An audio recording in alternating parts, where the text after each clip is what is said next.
I think you very eloquently described the enormous flaws in the financial system in America, in the world, the way we think, materialism and so on. You applied a very exact and a very elegant science to it. In the last part of your film with the Venus Project, it's a science, but I'm not sure it's that exact a science. I don't think that the answers that we're looking for can necessarily be described on a stage by you right now or by anybody else. They may be things outside of our current way of thinking. Well, obviously. In 2008, Peter Joseph was part of an event organized by the Luminopolis Festival in London, and we can read from their own webpage the following. Luminopolis aims to support non-governmental organizations in the development of creative ways to present their messages, connecting them to artists from the wider community. Luminopolis can provide support both on the organization as well as financially for creative proposals that serve such a purpose. Now if you go to the website and check out who is financially supporting this festival, you will see a lot of environmental front organizations such as Greenpeace, but more importantly the World Wildlife Fund, the main arm of UNESCO and the whole United Nations equation. I'd like to take the debate into another question. I mean, we've been debating the science here. We've not debated anything in terms of the credibility of the environmentalist movement. The environmentalist movement was formed by Sir Julian Huxley, who was the founder of the Eugenics Society. The WWF and these other organizations are actually offspins from that Eugenics Society. Peter Joseph was also awarded for his two films, Zeitgeist and Zeitgeist Addendum, on the Artemis Film Festival, which also receives financial backup by the United Nations, quote-unquote friends, in the way of Petrobras, a Brazilian oil company. From their own webpage, quote, Petrobras is the only energy company that's part of the Global Compact Board of the United Nations. But that's not everything. Artemis also admits, quote, in recognition of the socially conscious platform it provides, Artemis has been endorsed by the United Nations Department of Public Information, unquote. This sounds interesting if we realize that this is the platform that Peter Joseph has used to premiere both Zeitgeist films. Okay, we don't ask for money. I'm not here asking for donations. When a big newspaper gives you a push for putting out a video, you know you've got backing in a higher realm than other people who are making little videos. They've seen the future and dislike the present. 2 hours into Z-Day, the educational forum associated with the online movie Zeitgeist, Peter Joseph, the film's director and the evening's MC, stepped out from behind his lectern and walked forward earnestly on the stage. This is from the New York Times, March 16th, 2009.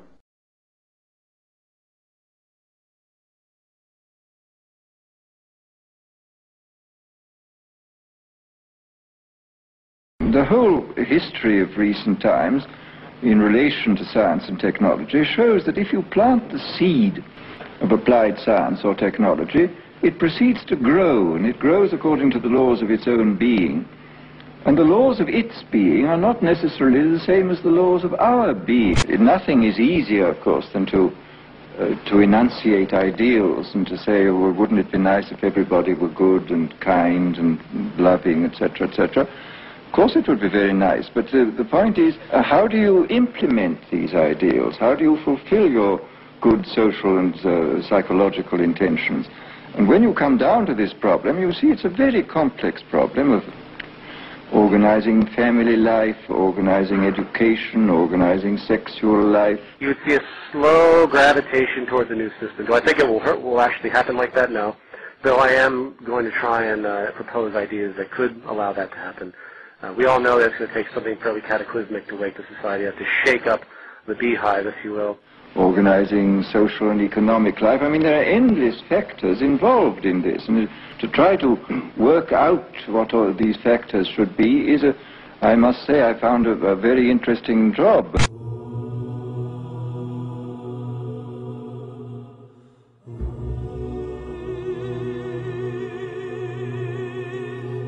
Back in 1965, the Department of Health and Education and Welfare, HEW, sponsored a study to define how they're going to get from where they were then in 1965 to where we are now in the 21st century.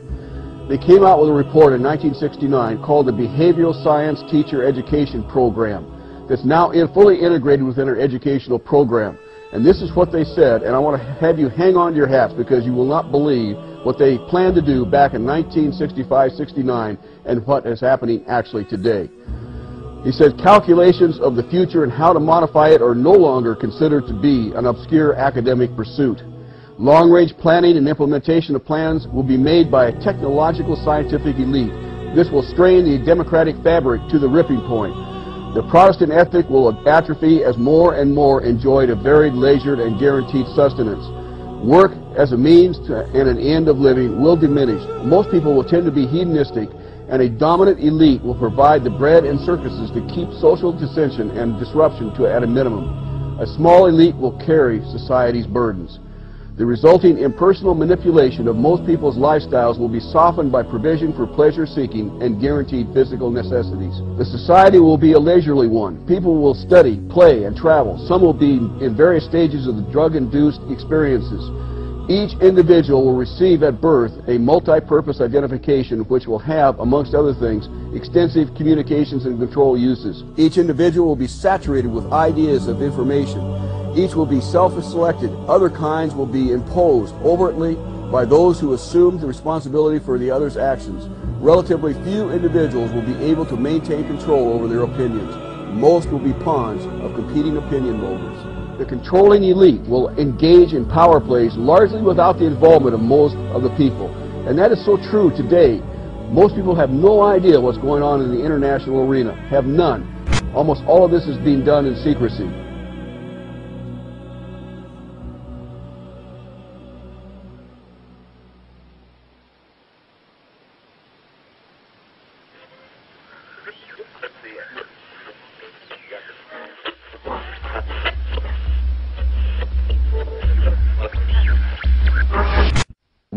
We're gullible, but we're also willingly gullible. We want a human being, a big daddy, to come along and make everything right for us. And as long as we believe that, we'll always basically get shafted. They have all the money they want. They can make all the money they want. They have a machine that can make all the money.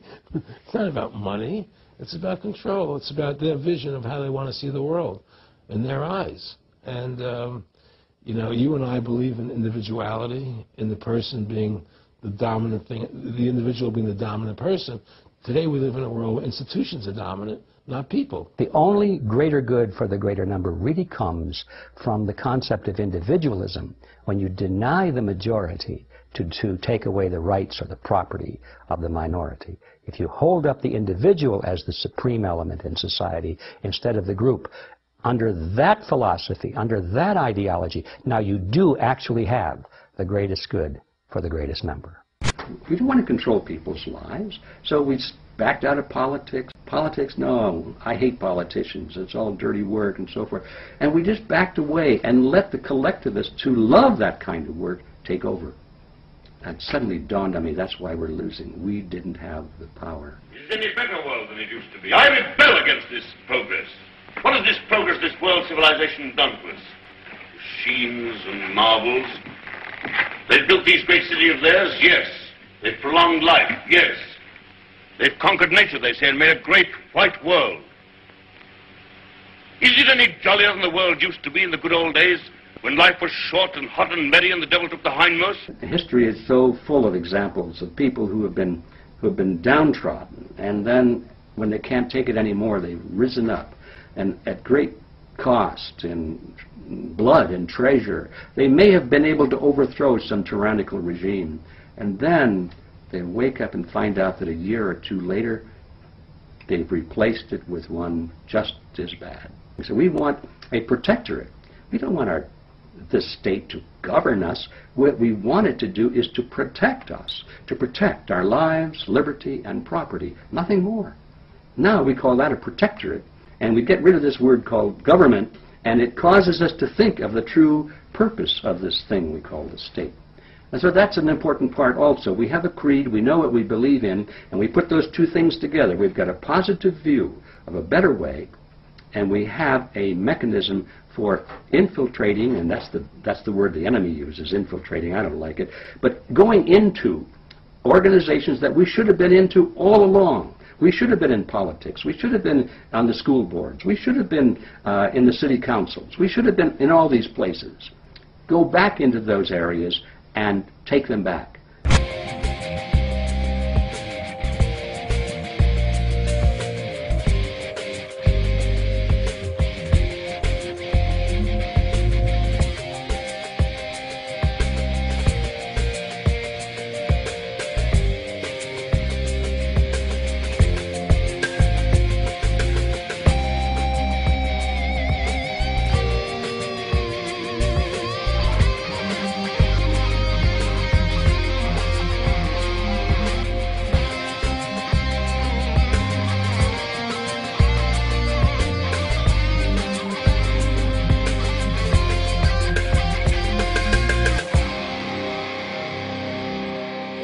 I don't want to go into details on these rather nonsensical, idealized concepts that, you know, there's an overarching elite and they're just going to use machines for everything, get rid of the population, then they'll be happy in their, quote, New World Order, as is discussed by all these idiots out there that just bore me to death.